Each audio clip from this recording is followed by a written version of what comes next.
Raider Nation, what's going on? You're watching the Raiders Report by Chat Sports, and I'm the host, Mitchell Renz.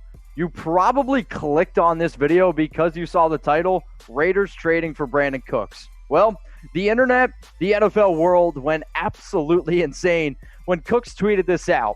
Free me. But here's the thing.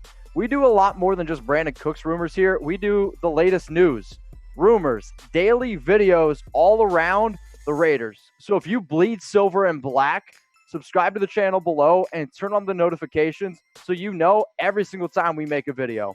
And to make sure, okay, that you understand this entire rumor thing that I have going on today's show, here's my Chucky head rumor scale. So if you see something, 0 Chucky heads, tuck rule, tuck that, it means I don't personally think it's going to happen. So trading for Brandin Cooks, how many Chucky heads would you give it? Would you give it 0, 1, 2, 3, 4? For me, Raiders trading for Brandin Cooks is 0 Chucky heads, tuck rule, tuck that. And I've seen the reports. I've seen the things coming out about Brandin Cooks. But guys, here's the thing. He literally tweeted out a few minutes after his free me that it was about the quarantine issue, okay? And then I get it that there were a lot of smoke and mirrors about the Rams moving on from Cooks. But Peter King, a very well-respected man in the NFL industry, said Cooks is no longer on the trading block. Now, the other thing that we have to think about is Cooks, his contract, it's super unfriendly. And for the Raiders, I'm not sure if the Raiders or realistically any football team is going to want to give up a second first-round pick for a player who has this type of contract. So, I mean, you guys can look at it. This year, he is a top 5 wide receiver in terms of money paid. But for a guy who has quite a bit of injury history, especially around concussions, I'm not going to pay somebody $16.8 million at least for the next 4 seasons. So why are the Raiders going to avoid Cooks? My job here on the Raiders Report is find rumors that people send me and then give my opinion on them. The reason why it doesn't make sense for us to go out and trade for Cooks is because the 2020 NFL Draft is filled with a lot of wide receiver talent. And I'll talk about 3 guys on my show tomorrow. Plus, he's coming off a career worst season where he had only 42 catches. And the last note, and it's maybe the most important, he has suffered 5 known concussions. The NFL, what have we seen? They take concussions very, very seriously. And for a player who's got basically a $30 million cap hit next season, a $12 million cap hit next season, the dead cap hit that is, I'm not going to invest draft picks, and I'm not going to invest a whole bunch of money into a player that I'm not really sure whether or not he is going to be able to play or not. So I asked you guys to subscribe to stay up to date. I would appreciate that. My goal is to hit 42.5K subs, okay? I need 530 more by Monday. I appreciate everyone who watches the show religiously. It means a lot to me. So I do want to say thanks to my Raider Nation family. And if you want to get on the show, I want to give a major shout out here to my guy, Art. He sent me a picture of his kid watching this, and this is a freaking awesome picture. This is why I wake up every day. This is why I come here and I give you guys daily videos. This is why I bleed silver and black, and this is why I love Raider fans. Y'all are my family, and I want you to know that. So if you want to get on the show, you got to do 2 things. Give me a follow on Instagram and DM me RR. It means Raiders Report. I'm on IG at Mitchell Renz 365. I want to show you all that I appreciate you and that we have had one heck of a run here, over 40K subscribers. So if you want to get on the show, sub and DM me on IG RR. Let's go to the next rumor here. Since you understand the rumor scale, do the Raiders have interest in Dre Kirkpatrick? I'm going to give this one 2 Chucky heads, and people are talking. And he was released by the Bengals earlier this week, and for those of you that maybe don't really know who Dre Kirkpatrick is, he is a pretty solid cornerback who, yeah, he's not in his prime anymore, but he does have a very good relationship with Paul Guenther. Paul Guenther was his defensive coordinator back with the Cincinnati Bengals, and when you go and look at Kirkpatrick's best season of his career, it was with Paul Guenther, and it was in this type of defense. Now, for him, he's a pretty physical dude. And ever since he came out of Alabama, you can see the build there at 6'2", 190. He's been a player who's not really afraid to get his face dirty, which is kind of like what I like in my Raiders. But in 2019, 2018, dealt with some injuries. And in fact, Both those years he ended up on the IR. So, yes, I would love to go back and get the 2017 version of Dre Kirkpatrick. Unfortunately, I don't really think that's going to be possible. But if you're looking for a player who I think right now would be our cornerback too, I do think that that's Kirkpatrick, and I do think that the Raiders will show interest in him because I like the upside of Eli Apple. Yes, I was a little bit unhappy that they gave him $6 million. However, if you make Eli Apple your backup cornerback to a Kirkpatrick, that I would like a lot more.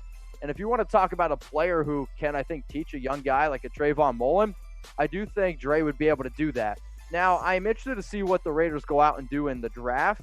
But if you could tell me right now, hey, go out and get Dre Kirkpatrick, who knows our defense, that's actually something that I would be pretty okay with. So the Raiders Report is all about interaction. That's why I do this show, okay? We are giving the nation a voice. It's not just to talk about Chucky heads, I promise all y'all.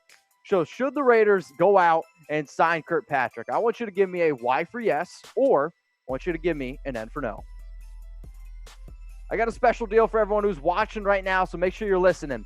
Use promo code MELT. You can see it down there below, MELT, for up to 60% off. So if you want this hat that you see on screen, go to chatsports.com/RaidersHat5. It's only $17.49. That deal ends tonight, okay? Tonight by midnight. If you're not really into that kind of hat and you want a straight flat bill, $26.59. But you got to go to chatsports.com/RaidersHat. Again, use promo code MELT for up to 60% checkout, okay? We're going to help you out here, giving you guys the best deals possible for both of those hats, though. Listen close. That deal, it ends Thursday, tonight, at midnight. Let's get in now to some Raiders news. We did some rumors, but like I said before, we do news as well. So can we just give a special shout out to Rodney Hudson, who's probably my favorite Raider at this current juncture. So if you remember, Hudson totally reset the market when he signed that 3-year, $34 million extension last year. And on Wednesday, he agreed to convert $11.6 million of his base salary into a guaranteed roster bonus. Mitch, what the heck does that mean, and why do I care? It means that this move carved out $9.3 million in cap space. To me, that tells me one thing. Rodney Hudson, he's going to get paid regardless, okay? But he's like, I'll take a little bit less money now so we can build the team to go out and win this year. You know what? I like that a lot. So this is what Rodney Hudson's contract looks like the next 4 years. In 2020, he makes only $5.1 million. For, I'll say, the best pass blocking center in the NFL, that's an absolute steal. Now, obviously, we're not going to cut him, so I don't really want you to look at the dead cap space all that much. But for this year, getting a player at 5.1, who's arguably the best player at this position, dude, he deserves some love. So show my man Rodney Hudson a little bit of love. I want you to type 61 in the comment section. And if you're a diehard Raider fan, if you don't type 61, I'm going to be really, really upset.